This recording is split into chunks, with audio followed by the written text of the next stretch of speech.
Well, welcome to Indianomics. For the past several years, double-digit food inflation in India has coexisted with record food grain stocks with the Food Corporation of India. Currently, we understand double the mandatory buffer stock level is with the FCI. So, is the FCI part of the problem, and how do we make it part of the solution? To discuss this, I have with me a star panel actually, Dr. Ashok Gulati, Professor of Agricultural Economics and immediate past Chairman of the Agricultural Prices Commission. I have Mr. T. Nandakumar, currently Chairman NDDB, but importantly former Agricultural Secretary of the Government of India, and Mr. Sanjay Kaul, currently CEO of the National Collateral Management Services Limited and formerly part of the Agricultural Ministry in the central government. Well, all of them have also contributed columns and research papers in this area, and that's why I call them a star panel. Well, let me start first with the problem, and then I will come to the solution. Well, Dr. Gulati, I have with me the objectives of the Food Corporation of India, and it says effective price support operations for safeguarding interests of farmers, distribution of food grains throughout the country for the PDS, and 3, maintaining satisfactory level of operational and buffer stocks of food grains to ensure food security. I don't see price management as even a goal. Was the FCI always set up only with the idea of procurement, and price management became an incidental objective just given to it in the past few years? You know, the basic objective of FCI was created in 1965, and at the same time Agriculture Prices Commission, within a week of difference, both were created.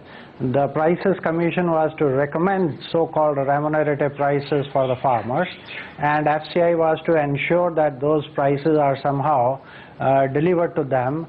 FCI was supposed to be the lender of the last resort in a way to the farmer, that if farmer can get a better price from the market, let him sell there, and if the prices collapse, then the FCI will be there to buy.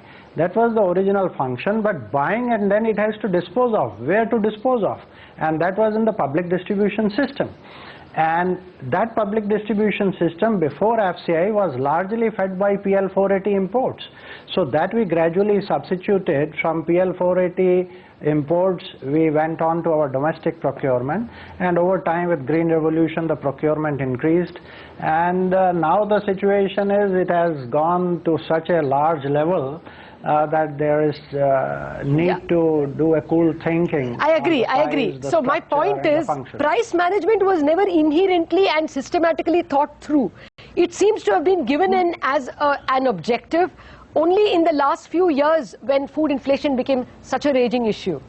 Is that right? You know, once you are actually giving through the public distribution system and that price is fixed and subsidized, in a way that acts also as an anchor on the open market prices, depending upon how much you are distributing. Yeah, but that always is a very small portion of aggregate demand, and therefore while it might protect a vulnerable segment or supposedly vulnerable segment, it is certainly not intended to cool prices in the market.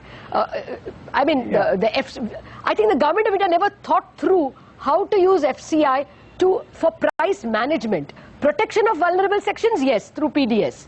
But we have really not thought through how to use it for price management in the sense of open market operations, have we? That's right. That's somewhat a later development when you have huge surpluses accumulated. Normally you never had those, and very few years when you have to liquidate. And that thing is coming later in the game. Mr. Nandakumar, since you were in the ministry at that time, was open market operations thought through at all? What went wrong? Why is it that record buffer stocks could never be used to cool prices throughout the country? No, there are two parts to the story. The first is that given the nature of FCI and the need for FCI to buy whenever prices fall below MSP, FCI has really no control on how much quantity that they should buy. They have to pick up everything that is offered. And on the other side, the private market would buy if they see a profit at the end of the year. So if they don't see a profit at the end of the year, or the MSPs are really high, FCI ends up procuring a substantial amount of food grains because that's their mandate. Now the question is, if you can't push everything down into the PDS system, then you are left with a surplus. And if FCI is left with a surplus, that means there is some shortage on the private side of the market. So then how do you manage this? So we started with some kind of offloading of stocks on a transparent auction basis. I think at that time we thought of MSP plus freight as a benchmark price. When was this and started, then we auctioned Mr. Nandakumar? When did FCI start offloading outside PDS?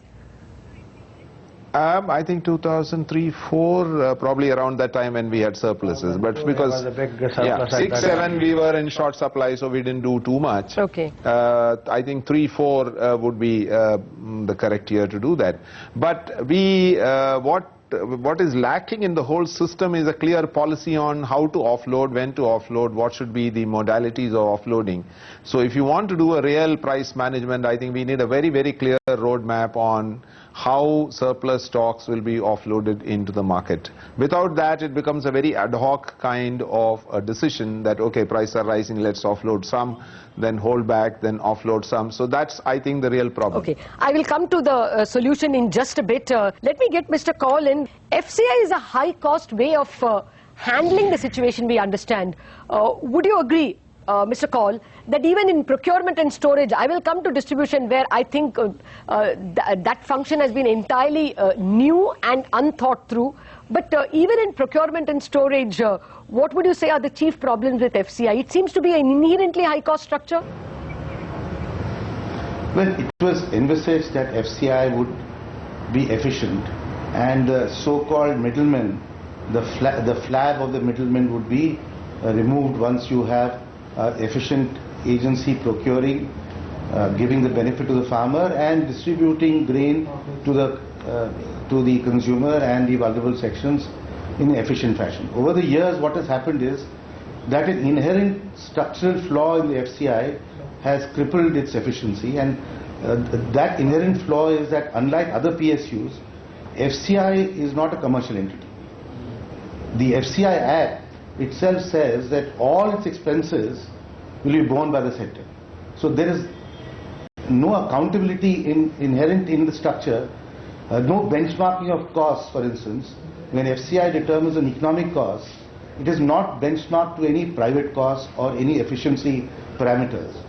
So its cost of operations, large components, for instance, inefficiency, labor costs, for instance, handling costs, costs of the cost of carry. Yeah, it's not a company under the Companies Act. It's a corporation created under its own act. So it's absolutely, it's neither a government department which is accountable to Parliament, nor is it a PSU which is accountable to shareholders. So it's a peculiar animal lying in between. It comes under the CAG, that though. Perhaps is the it is audited by the CAG, which would only find fault if there is a fraud. Post facto. But the CAG would not point to inefficiencies. Okay, fair enough. Dr. Gulati, more on this.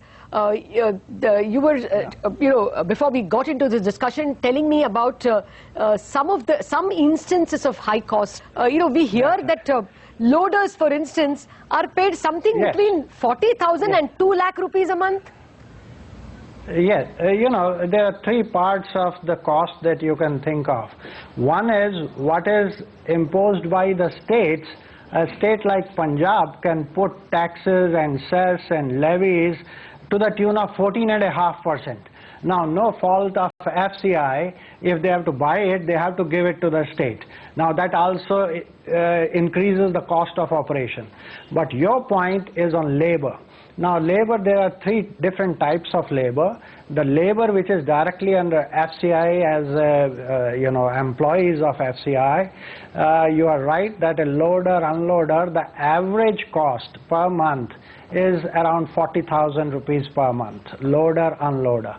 And there are people who are getting even more than 2 lakhs a month.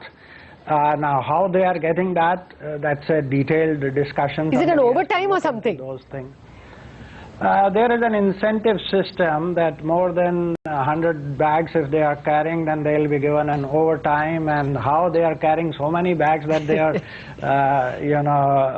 per person they are getting more than 2 lakhs per month. There is a lot underneath. All right, gentlemen, at this juncture, I have to take a break. We have just barely discussed the problems associated with FCI. We'll come back after the break and discuss solutions to this problem.